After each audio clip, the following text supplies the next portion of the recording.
think our election here in the state of Idaho was a huge success.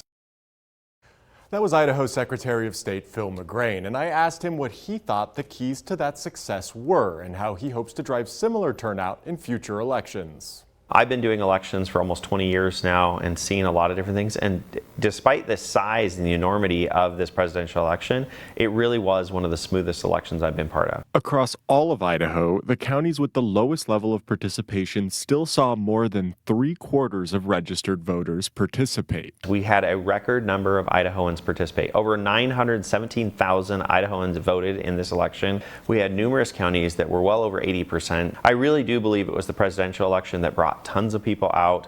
We also had some local things like Proposition 1, but the energy seemed to be just being part of this national event. A particular point of pride from McGrane, he told me, was how voter turnout in rural districts matched and even exceeded that of larger counties. He said rural voter accessibility is one of his top priorities as Secretary of State. All the outreach efforts, so things like the voter pamphlet that went out to every Idahoan. We saw over 1.6 million hits on the voteidaho.gov website. So being able to access your sample ballot, being able to find all your voting information in one shop, all of that really helped make voting easy. While 2024 may have set records in Idaho for turnout, the next major election cycle, legislative races in 2026, McGrane acknowledged it might be a challenge to get so many voters to the polls. It's going to be a tall order to try and meet with a presidential election in 2026, but I'm hopeful that we can get Idahoans to participate.